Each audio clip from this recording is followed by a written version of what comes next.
अस्सलाम वालेकुम my YouTube family, क्या हाल चाल है। उम्मीद करती हूँ कि आप सब ठीक ठाक होंगे। शुक्र अल्हम्दुलिल्लाह, मैं भी बिल्कुल ठीक ठाक हूँ। आपको पता है सुबह सुबह उठने में कितनी बरक़ात हैं, आपके काम कितने जल्दी हो जाते हैं अगर आप सुबह सुबह उठती हैं तो। मैं ये मानती हूँ कि थोड़ी सी रूटीन टफ होती है, थोड़ा सा सुबह सुबह उठना मुश्किल लग रहा होता है क्योंकि उस टाइम ना नींद ने पूरी रात आपको नींद आए ना आए, सुबह जब उठने का टाइम होता है ना, नींद ने तब आप पे बहुत ज़्यादा गलबा पाया होता है। लेकिन यही असल रूटीन होती है, ख़ास तौर पे हाउस वाइफ की ड्यूटी ही यही है, क्योंकि अब तो वैसे भी इतनी गर्मी हो गई है कि अगर आप लेट उठते हो, लेट काम करते हो तो आपके लिए ही मुश्किल हो जाती है। और सुबह सुबह उठने की ना अपनी ही बरक़ात है। अल्लाह पाक का जिक्र जब हम करते हैं, मेरी अब रूटीन है कि मैं रोज़ ना 5:30 बजे खुद ब खुद ही ना उठ जाती हूँ। मुझे किसी को उठाने की ज़रूरत नहीं पड़ती, या फिर इस तरह होता है कि हम अलार्म लगाते हैं तो हमें कोई उठाता है, वैसा भी कोई चक्कर नहीं है। अल्लाह पाक की ऐसी कुदरत है, अल्लाह पाक की ऐसी नेमत है, मुझ पर अल्लाह पाक का ख़ास करम है कि 5:30 बजे मेरी आँख खुल जाती है। तो उसके बाद मैं उठती हूँ, नमाज़ पढ़ती हूँ, नमाज़ पढ़ के उसके बाद हमारा इतना बड़ा सहन है, उस सारे में से झाड़ू देती हूँ। तकरीबन ना 45 मिनट्स 110% लग जाते हैं झाड़ू लगाते हुए। माशाल्लाह से इतना बड़ा सहन है, चाहे झाड़ू जितना ही लंबा क्यों ना हो। तो झाड़ू वगैरह लगाने के बाद मैं फ़ौरन से ना अपने हस्बैंड के उठने से ना पहले पहले ही उनकी सारी सफाई कर लेती हूँ, मोपिंग भी कर लेती हूँ और डस्टिंग भी कर लेती हूँ। डस्टिंग का कभी कभी ऐसा होता है कि रह जाती है मेरी, तो वो फिर मैं खाना वगैरह करने के बाद, नाश्ता वगैरह खाने के बाद, उसके बाद कर लेती हूँ। लेकिन मोपिंग तो डेली कर लेती हूँ। लेकिन आज थोड़ी सी मेरी रूटीन चेंज हो गई थी, क्योंकि ना आज मैं थोड़ा सा लेट उठी थी, तकरीबन 5:45 हो रहे थे, अदरवाइज 5:30 ही उठती हूँ। तो 5:45 हो रहे थे जब मैं उठी, तो मेरी ना मोपिंग नहीं हो पाई। तो फिर मैंने सोचा चलो मैं सारा अपना व्लॉग स्टार्ट कर लेती हूँ, इसको सारा शूट कर लेती हूँ कि आपके साथ भी अपनी रूटीन शेयर करूँगी और आप लोगों का भी फ़ायदा हो जाएगा और मेरा भी साथ के साथ काम हो जाएगा सारा। अच्छा, मैंने सारी यहाँ पे झाड़ू वगैरह लगा लिए थे, वॉशरूम साफ़ कर लिए थे, मोपिंग वगैरह डस्टिंग वगैरह अभी तक रूम की नहीं की थी। और रात को ही ना मैं अपनी बेडशीट तो रात को ही सेट करके सो जाती हूँ, क्योंकि हम लोग तो बाहर सोते हैं तो रूम में तो कोई भी नहीं जाता, तो हमारी जो बेडशीट है ना वो एज इट इज़ पड़ी रहती है साफ़ सुथरी। पूरा रूम को साफ़ सुथरा करके सोती हूँ रात को, क्लीन, नीट एंड क्लीन करके। तो फिर सुबह सुबह जस्ट मुझे झाड़ू लगाना पड़ता है, डस्टिंग और मोपिंग करनी पड़ती है, तो मेरा काम बहुत ही ज़्यादा इजी और आसान हो जाता है। तो आप लोग भी अगर बाहर सोते हैं, बरामदे में सोते हैं या जहाँ भी, तो जो जगह आपकी यूज़ नहीं हो रही उसको आप लोग अगर रात को ही साफ़ कर लेंगे तो आपके लिए बहुत आसानी हो जाएगी। अच्छा, जस्ट मैंने 2 पराठे बनाए अपने हस्बैंड और मेरे लिए, तो ये हम लोग बाहर वाले चूल्हे पे बनाते हैं। मेरी सौतन असल में वो बाहर बनाती है, तो जिस दिन वो आग वगैरह जला दे बाहर, तो मैं भी फिर बाहर बना लेती हूँ। अदरवाइज़ हमारे सिर्फ 2 ही पराठे होते हैं, मैं ख़ास तौर पे अंदर ही बनाती रहती हूँ। अच्छा, तो आग जल रही थी, फिर मैंने भी बाहर 2 पराठे बना लिए। तो आप खुद सोचें कि आप लोगों की लाइफ तो बहुत आसान है, हमारी लाइफ बहुत हार्ड है। हम लोगों को गर्मी में बाहर चूल्हे पे बनाना पड़ता है, लकड़ियाँ वगैरह इकट्ठी करनी पड़ती हैं, आग जलानी पड़ती है। लेकिन फिर भी शुक्र अल्हम्दुलिल्लाह, अल्लाह पाक जितना दे अल्लाह पाक का शुक्र है। बस जी, मैंने फिर रूम में आ गई, किचन में चाय वगैरह बनाई, चाय वगैरह बना के फिर सालन रात का पड़ा हुआ तो उसको गर्म किया, नाश्ता किया। और फिर ये जी मेडिसिन्स हैं, आप लोग भी मल्टी विटामिन्स को लेना मत भूला करें। एक औरत आपको पता है 24 घंटे काम करती है। ये बात अलग है कि कोई मानता नहीं है, वो तो कहते सारा दिन आप लोग तो चार पाइयाँ तोड़ते हो, सारा दिन आप लेटे रहते हो, करती ही क्या हो। हम लोग तो बाहर से कमा के लाते हैं, या आपके ससुराल वाले हैं, आपके हस्बैंड है, मतलब कोई भी है ना, कोई ना कोई बात कर लेता है जिससे आप डिसहार्ट होते हैं। लेकिन औरत का मेन मकसद क्या होता है, उसने डिसहार्ट नहीं होना होता, उसने खुद को मोटिवेट रखना होता है अपने बच्चों के लिए, अपने हस्बैंड के लिए, अपने घर के लिए। चाहे कोई जो मर्जी कहता जाए, उसको उसका काम करने दें। आपने अपना काम करना होता है, आप अपना काम करें, जो आपकी रूटीन है आप उसको फॉलो करें। बस जी, फिर हम लोगों ने नाश्ता किया, नाश्ता करके उसके बाद मैं रूम में आ गई थी। रूम में आके मैंने सफाई वगैरह थोड़ी बहुत ही की, थोड़ा थोड़ा सा जस्ट। जो मेरे हस्बैंड है ना सुबह सुबह उठ के अंदर चले गए थे, तो वो जो बेडशीट मैंने आपको ऑलरेडी बताया हुआ कि हम लोग खेस वगैरह नहीं लेते, हम लोग बेडशीट लेते हैं ऊपर, ताकि वो थोड़ी सी ना मतलब खुली भी होती है, लंबी भी होती है, तो वो आसानी से पूरी आ जाती। खेस पूरा ही नहीं आता, जैसे कि अब ये चारपाई पे बिछाया हुआ है, तो हम लोग नीचे बिछा लेते हैं, ऊपर बेडशीट ही लेते हैं। हम लोग तो खैर कंबल लेते हैं, मैं और अरहम, वो मच्छरदानी में अरहम आपको नज़र आ रहा होगा पड़ा है। लेकिन जो मेरे हस्बैंड है वो ऊपर मतलब बेडशीट लेते हैं। तो बस जी, मैंने अंदर वाली जो बेडशीट थी उसको समेट दिया, और जो बाहर बिस्तर पड़े थे, मेरे हस्बैंड अब उठ गए थे, तो वो वॉशरूम वगैरह चले गए थे फ्रेश होने के लिए। तो मेरी ये कोशिश होती है कि मैं उनके आने से ना पहले पहले जो जो काम समेट सकती हूँ समेट दूँ। बस अभी तक अरहम सोया हुआ था, वो चारपाई तो मैं उठा नहीं सकती थी। जो साथ वाली मेरे हस्बैंड की चारपाई थी वो मैंने उठा दी। ये माशाल्लाह से ईशा फातिमा जो मेरी बड़ी बेटी है, हिफ्ज़ कर रही है, वो तैयार हो गई थी मदरसे में जाने के लिए। अरहम को उठा रही थी, प्यार कर रही थी, लेकिन उसका मूड नहीं हो रहा था अरहम का, क्योंकि वो अभी अभी उठा था।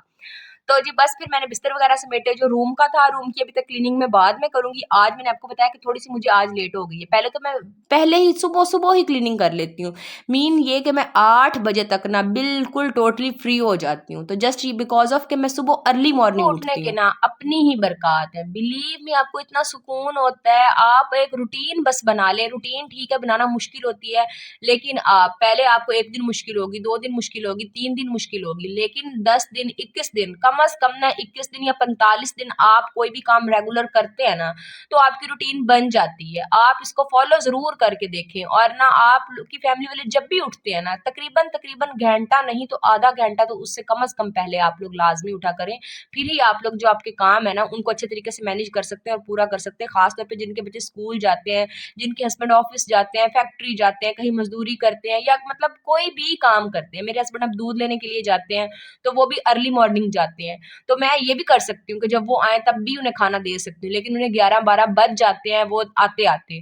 तो फिर मैं कहती हूँ कि इतनी लेट हो जाएँगे तो वो तो भूखे फिरते रहेंगे ना, तो वो कमाई किस लिए कर रहे हैं हमारे लिए? अगर हम उन्हें फैसिलिटीज़ ही प्रोवाइड ना करें तो फिर क्या फ़ायदा? क्योंकि अभी तक मेरा बेटा छोटा है, वो स्कूल नहीं जाता। तो मैं ये ऐसा कर सकती हूँ कि मैं सो सकती हूँ, उन्हें कह सकती हूँ कि आप चाय वगैरह जस्ट पी लें, मेरी सौतन से ले लें।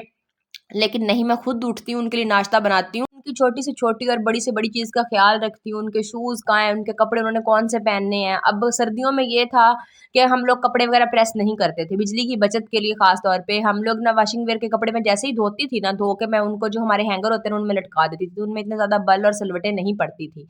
लेकिन अब गर्मी है तो इसमें ऊपर हमने जर्सी कोट्स वग़ैरह भी इस्तेमाल नहीं करनी, इसमें अब सिलवटें पड़ जाती हैं। तो जो हमारा देवर है ना, उनका सोलर सिस्टम लगा हुआ है, तो इसमें शर्माने वाली और हिचकिचाहट वाली कोई बात नहीं। मैं वहाँ जाती हूँ, वहाँ जाके कपड़े वगैरह प्रेस कर देती हूँ अपने हस्बैंड के, अपने और अरहम के। वैसे भी आप लोग अपनी रूटीन लाज़मी बनाएँ कि अचानक से अगर आपको कहीं आना-जाना पड़ जाए ना, तो फिर बहुत मुश्किल हो जाती है, इतना सारा टाइम लग जाता है कपड़े वगैरह प्रेस करने में। तो इसलिए आपके बच्चे जितने बच्चे हैं, उनका एक-एक सूट, एक अपना सूट और एक अपने हस्बैंड का, बाहर आने-जाने वाला सूट लाज़मी प्रेस करके उसको हैंगर में लटकाया करें कि अचानक से कहीं आपको जाना पड़े, तो आपका कम से कम ये वाला टाइम तो सेव हो। अब कल जो मेरे हस्बैंड की फुफ्फू है ना, वो काफ़ी बीमार थी। उनको जैसे दौरे से नहीं पड़ जाते, झटके लगते हैं। उनकी साँस बंद हो रही थी, उनको असल में ना छाती का मसला बन गया था इन्फेक्शन, तो उनको इमरजेंसी में ना गाड़ी करवा के सिटी ले गए थे। तो फिर जब उनको वापस लेने के लिए गए तो हमें जाना पड़ा उनको पूछने के लिए, क्योंकि इतना क्लोज़ रिश्ता था। तो अब अगर मैं क्योंकि और टाइम भी तब काफ़ी हो चुका था, मेरे हस्बैंड ने शाम को दूध के लिए निकलना था, तो मेरे कपड़े ऑलरेडी ही प्रेस थे, मेरे हस्बैंड के भी, मेरे भी और अरहम के भी। तो मैंने जल्दी से निकाले और उनको पहन दिया, तो हमारा टाइम इस तरीके से कितना ज़्यादा बच गया। तो आप लोग भी अपना टाइम इस तरीके से सेव कर सकते हैं।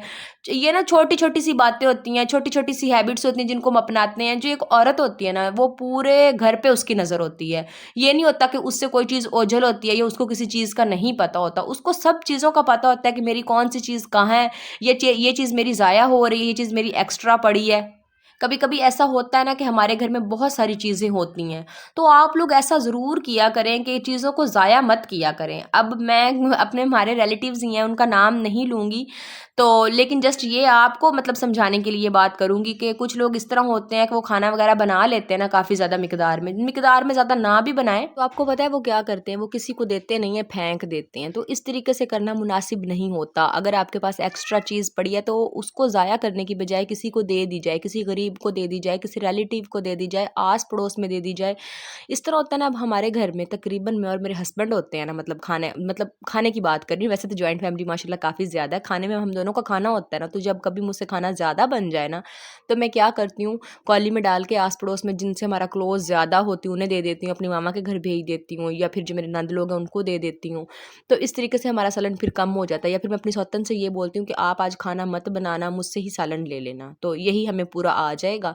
तो सुबह आप लोग अंडे वगैरह बना लेना, इस तरीके से करती हूँ। तो इसी तरह से अगर आपके पास कोई कपड़े हैं, शूज़ हैं, तो उन्हें फेंकने की बजाय या फिर उन्हें बिल्कुल ख़राब करने की बजाय जब वो थोड़ी-सी अच्छी कंडीशन में हो तो आप किसी को वो दे सकते हो, डोनेट कर सकते हैं, आपको सवाब भी मिलता है। जब अगला बंदा खुश होता है ना दिल से, तो वो ऑटोमैटिकली ही आपको सवाब मिल रहा होता है।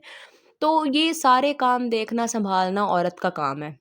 वरना झाड़ू पोछा लगाना, डस्टिंग वगैरह करना, ये तो कोई भी कर सकता है, लेकिन जो औरत होती है वो छोटी से छोटी चीज़ को देखती है, अपनी समझदारी से वो घर को चलाती है।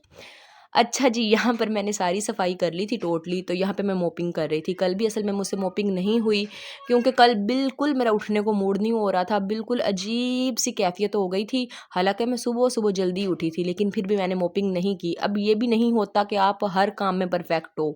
परफ़ेक्शन भी ठीक है, ज़रूरी है आप हर काम में लाएँ अपने, ताकि आपकी नीटनेस, आपका काम नज़र आए। लेकिन ये कभी भी नहीं होता कि आप पैदा ही परफ़ेक्ट होते हैं, आहिस्ता-आहिस्ता आप परफ़ेक्ट होते जाते हैं वक़्त के साथ-साथ। तो बस मैं यहाँ पर काम कर रही थी, तो साथ के साथ ही ना मैं ड्रॉर्स वगैरह तब तकरीबन हर ना हफ़्ते के बाद मैं ड्रॉर्स को लाज़मी साफ़ कर देती हूँ, क्योंकि मैं उनको जितना मर्ज़ी साफ़ कर लूँ, 1 हफ़्ता लगता है, उन्होंने ख़राब हो ही जाना होता है। तो 1 वीक के बाद ना मैं ड्रॉर्स जो है ना उनको तकरीबन रीअरेंज, मतलब फुल रीअरेंज नहीं करती, क्योंकि इतना ज़्यादा क्लटर मचता ही नहीं है। जो थोड़ा-थोड़ी सी चीज़ें बिखरी होती हैं ना, उनको दोबारा से सेट करके उनकी जगह पे रख देती हूँ। अगर हमने कहीं इधर-उधर चीज़ें फेंकी होती हैं, तो वो भी उठा के उनकी प्रॉपर प्लेस पे रखती हूँ। जैसे अब जो हम लोग अपनी डेली रूटीन में जो टोकरी यूज़ करते हैं, जिसमें सन ब्लॉक, फेस वॉश, इस तरह की चीज़ें थी, अभी मैंने रिसेंटली आपको अभी थोड़ी सी पीछे दिखाई है, तो वो उसमें काफ़ी क्लटर मचा हुआ था, क्योंकि जो चीज़ें थी मेरे हस्बैंड को मिलती थी, बच्चों को मिलती थी, उसमें फेंक देते थे। वो मैंने सारी नीट एंड क्लीन कर दिया है। सफाई का भी यही मसला है, ऐसा कभी भी नहीं होता कि आप लोगों ने एक दिन सफाई की या एक दफ़ा सारा कुछ मैनेज कर लिया तो वो फिर मैनेज ही रहेगा, नहीं। आपको ये चीज़ें बार-बार मैनेज करनी पड़ती हैं, और जो चीज़ें आपकी कबर्ड हो गई, ड्रॉर्स हो गए, इनको 1 वीक के बाद मस्ट आप लोग ना साफ़ किया करें, रीअरेंज किया करें, तभी आपकी सफाई मेंटेन रहती है। अच्छा, मैं इसी के साथ अपनी वीडियो को एंड करती हूँ। ये था जी मेरे पूरे दिन का, समझ लें पूरे दिन का नहीं, सुबह-सुबह मॉर्निंग का व्लॉग था।